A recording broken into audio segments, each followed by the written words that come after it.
Most afternoons, Andre practiced 2 or more hours under head coach Lute Olson. Basketball it's a demanding kind of schedule. They get an assurance that we're going to work with them as hard as we can work with them to make them as good as we can be. Is he good enough to play in the NBA? Yeah, he's definitely good enough to play in the NBA. We get to here, we got to make the pass ahead. Start the ball at half court. Okay, here we go. It's just getting down to perfection. It's like dissecting everything down to the smallest point. Divide your time. How much is basketball and how much is academic? I say it's 80-20. 80-20. Yes. Here we go. The majority of our time is spent right here on the hardwood, and whatever time we have left after that, we must, get our schoolwork done. Can you be a student if you can only give 20% of your time to your studies? Oh, I have a 3.1 GPA. My mom raised me to get my schoolwork done. So I think it's just managing your time. You have a decent amount of time to get your homework done, but your body is so tired, and your mind's not right to get all that work done with running up and down this court all day. So it's kind of tough. To help athletes keep up with their studies, universities may put computer labs inside the gym. Athletes also get one-on-one tutoring, and counselors arrange their schedules. As a regular student, you got to wait in the long lines. We pretty much just said, okay, I want this class, and this class. We didn't wait in any lines. I mean, huge lines. Then, when they get that class and that class is full, we get that override. We're going to get that override. These former college athletes all played Division I basketball, the premier league in college sports. They brought you here to play basketball to get your education. They don't want you to fail. They want you to succeed. So they're going to put the things in front of you to succeed. So you just got to take advantage of it. Some campuses even have buildings like this one. One-stop academic service centers, exclusively for athletes. Athletes are cosseted, they're coddled, they're given advantages that ordinary students aren't. It's really terribly un-American. Athletics is a class system in a country that's supposed to be classless. We've been talking about what affects our votes as individuals. It is an advantage to have tutors, but there's also, you have to think that we do need them and we do need help because we don't have the time that other students have to study. You go on the road and you must miss classes. How do you keep up? Actually, we've been on the road 5 out of the last 6 weeks. And that's a Wednesday through Sunday. So you're missing too much classes. You got to squeeze them, believe it or not, when you're going to study another little hour. That's not even enough. You probably got to still do work after practice when you get back to your room. The challenge for us is try to find some type of energy somewhere that's left in you to go pick up a book and try to study. Me and my teammate one time, we just had finished running 10 220s. You fully drain your whole body physically. So I finally make it home. I crash out, I'm laid out in the bed, and I look out my window, and I see these regular students. They're outside playing with the, what do you call the little fools? Hacky sacks. And they're, ha, ha, ha, ha, ha, ha. They got drinks in their hands, and they're kicking the hacky sack. I wish that I had the energy that they had to do that and the free time that they had to do that, because I just fell asleep looking at my book, It's definitely not easy at all. There's nothing easy about it. You could go downhill easily. Easy to fail. It's easy to fail. It's as good as it may seem to be on TV and everything, as good as it is to be on TV, the next day you're not. There's a lot of athletes with no degrees out there. Some guys who went to big schools with no degrees. They don't show you that on TV. They don't put that out there. There's a lot of athletes out there who don't finish. A lot. The casualties include former players like Fred White. I didn't go to school as much as I should have. Everything I did was just towards football. 3rd and goal.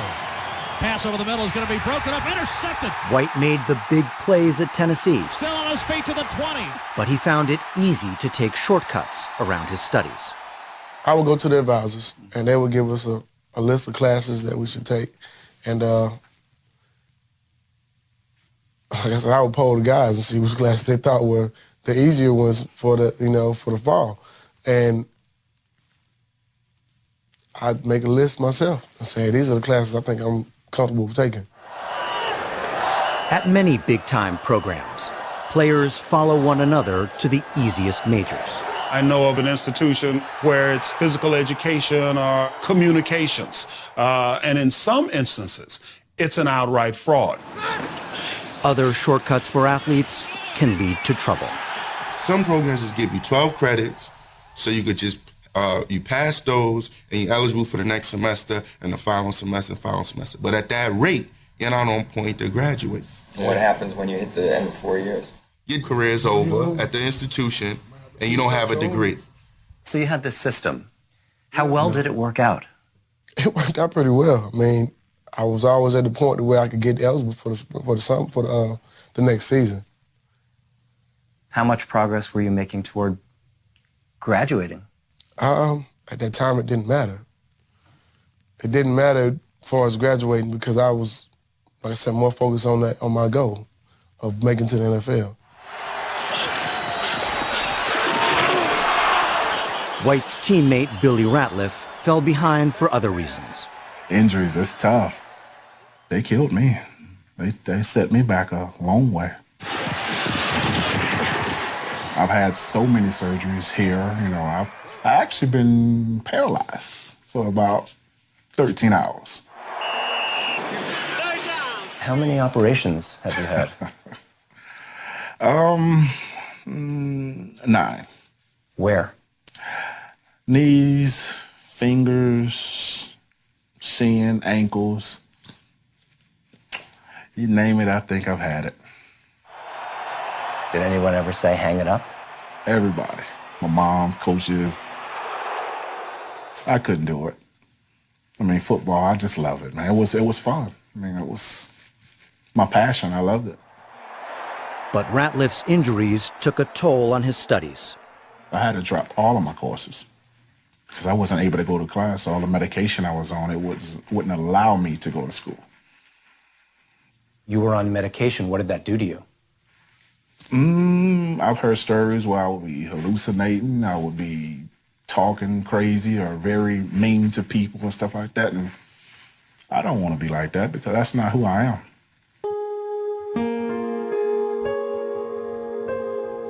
Unable to study, Ratliff dropped out. And so did Fred White. Both had fallen far behind in credits. 46% of the football players and 54% of the men's basketball players fail to finish college. There are universities which have graduated so low proportion of their athletes in these Division I sports that they're embarrassed to deal with it. I think the problem is serious. The NCAA has tried to address it. We've instituted a system of rewards and punishments. And so if a men's basketball team, for example, doesn't graduate its student athletes, we will take away some of their scarce resources, namely the ability to offer scholarships. So far, the NCAA has withdrawn 254 scholarships, 3/4 of them taken from teams in football and men's basketball. When you get to big-time football and basketball, the challenge becomes more intense. But we don't want to judge all intercollegiate athletics by those two high-visibility sports. The graduation rate of student athletes overall is higher than the graduation rate for the general student body. But the graduates include former college athletes like Carl Sanders. I didn't want to put forth no hard work academically. So I took all the shortcuts. That's what I chose to do, take shortcuts. Sanders played Division I basketball on a full athletic scholarship. Now, to keep it real, you get so much help, like say if I got a 10-page paper, you think I'm going to be doing it or you think one of the best fans in the world gonna do it. A lot of guys, you know, they get help from their peers in school. Like, that's just how it is. I mean, when I was in college, we used to sit around in the lunchroom and laugh about how we getting other people to do our papers and stuff like that. That's just not, and I'm not a bad student. It's just that if you can get over, you're gonna get over. There's a certain amount of cheating that's done in any number of institutions where papers are written for these players, where they really don't do the homework themselves or a substantial amount of it. I think that that's sort of understood, even if nobody wants to say it out loud. We didn't have to put forth the effort that a regular, everyday student would have to graduate, because it's just that way. But Sanders wasn't alone in breaking the rules. Toward the end of his college career, he recalls his coaches urged him to switch majors from social studies to special studies. When he told me special studies, I had no idea what it really was. Special studies major. What is it? It's a major they found. I don't know. I don't really, you know, that's what it was, man. I had volleyball, soccer, swimming as classes. So, you know, that's when it started getting like too easy. They was just throwing me classes just to get out. Sanders asked us not to identify his college, where he still goes on occasion to get help from trainers. We were able to verify his story and agree to his request because academic fraud occurs at far more schools than one. The reality is the athlete, once he has no eligibility, literally has no place in that business. He is forgotten. Get him a special studies major, let's get him out of here. See, that's what I'm telling you. That's what I was trying to explain to you the whole time. Like, it's not about what you could do in the classroom. It's only about what you could do on the court.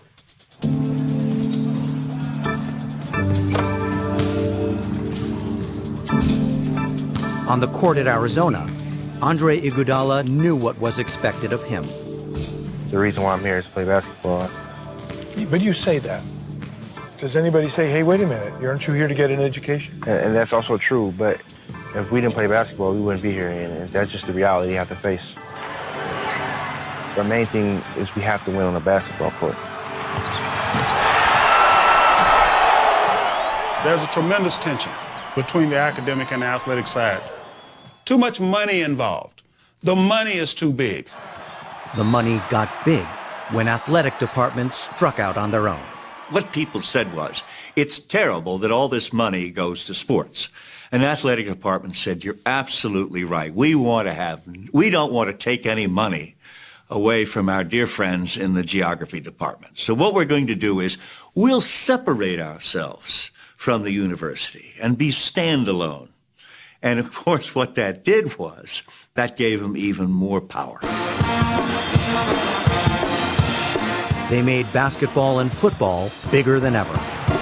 It is a business. Right now it's making $15 million a year. We've been sold out for 18 consecutive years. Ticket sales make up most of the revenue.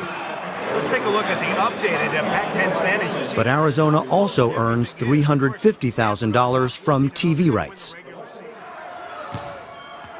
$2 million more comes from a contract the university signed with Nike. Nike takes care of all the uniforms, takes care of all the shoes, takes care of all the equipment, the travel equipment, all of those things. They get a tremendous amount of exposure. They get a lot for their buck. It's a business.